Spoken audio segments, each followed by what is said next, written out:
about you. I don't need baggy clothes or rings in my nose to be cool.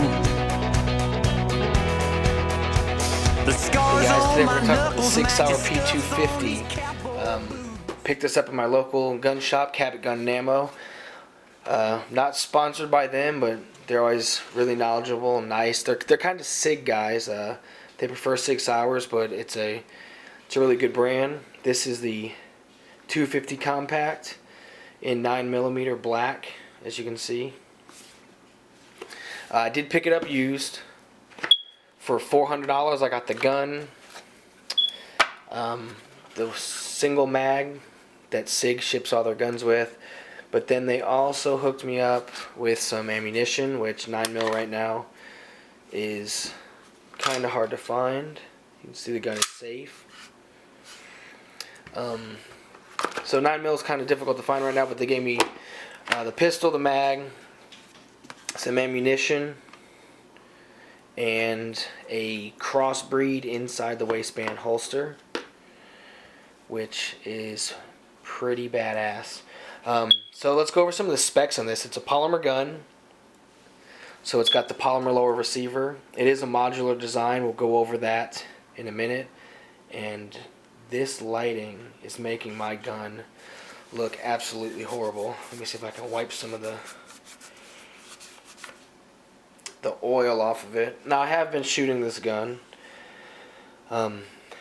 so I can, it's not really a full review. I don't have but a couple hundred rounds through it, so it's more of a first impression overview of the specs. Polymer lower receiver, dovetail. As you can see, there's no safety.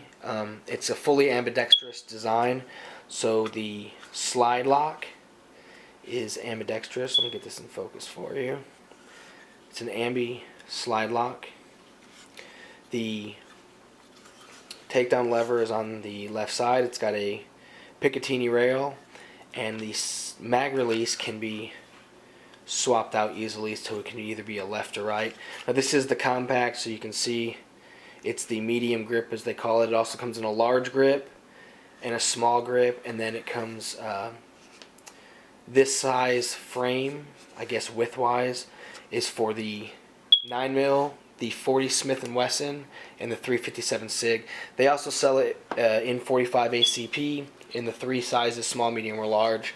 But if I was, since it was a modular gun, meaning you can swap out the slide and the barrel onto the frame, and you've got a new caliber pistol for whatever you want. If you wanted more or less capacity, more or less stopping power, quote unquote, you can kind of do it. If you get it in 45 ACP, that's the only round you can run through it.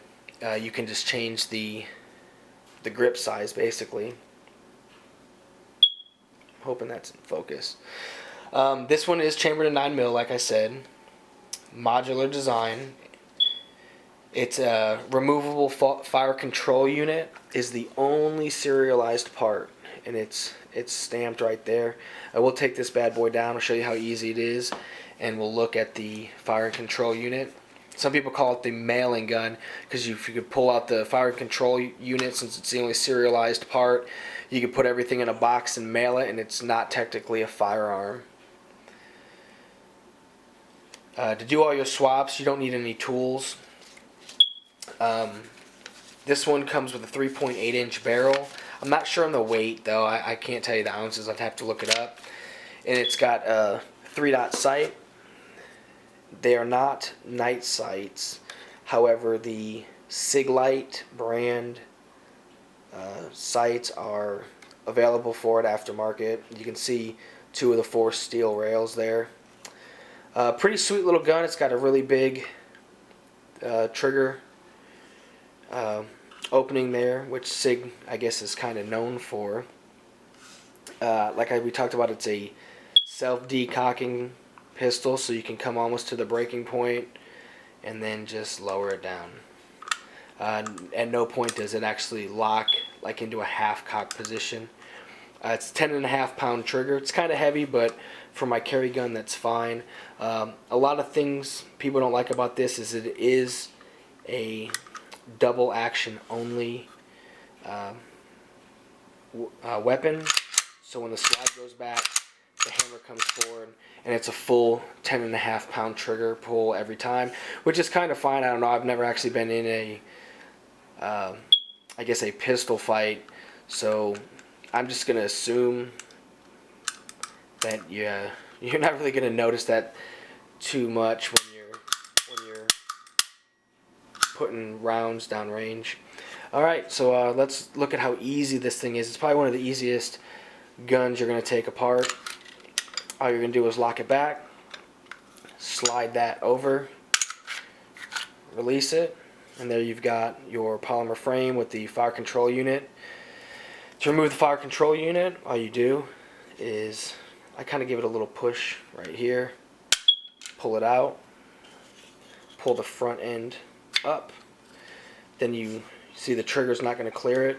You pull the hammer back, just like so. Fire control unit comes out. You've got an empty polymer frame now, and there's your firearm right there. You can see the serial number on it. I like it. I like to be able to get in there to all the nooks and crannies and clean, oil everything.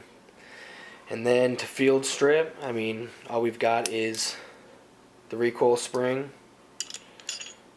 in the barrel, and you can see how quick we were fully field stripped. One of the things I don't like is the gun does, at least this model or version, came with just a plastic guide rod. There are stainless steel ones available, and I actually think the newer ones come with a stainless steel full-length guide rod and spring. So let's say that I was going to swap this out. I don't have any conversion kits for it, but it goes together just as simply as it came apart. You just slide this bad boy into the grooves in the back there, line her up, pull your hammer back until your trigger clears, push it down, insert the takedown pin, put your barrel back into the slide, insert the guide spring and the guide rod, line up your rails, push that forward, and there you go, ready to rock and roll. So I mean, to switch out kits for different sizes, you can see how quickly that can go. This is the compact version. I guess I've got smaller hands, so it fits me well. I don't need a pinky extension or anything. It doesn't really bother me to have my pinky under it if I had to. Magazine holds 15 rounds plus one in the gun. Polymer butt plate. Pretty good carry gun. Like I said, I've carried it quite a bit in the crossbreed inside the waistband holster that they hooked me up with down at Cabot Gun and Ammo in Cabot, Arkansas.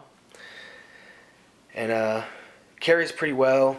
I guess it's a little bit larger and heavier than some of the 380s or the subcompact Glocks and everything. I mean, Sig does make a little bit larger of a gun, but it's not so over cumbersome that you're not gonna carry it. At least not for me.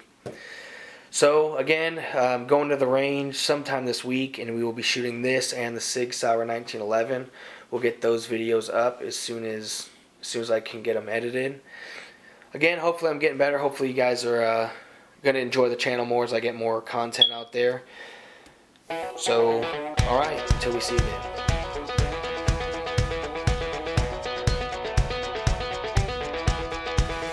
I know where I come from.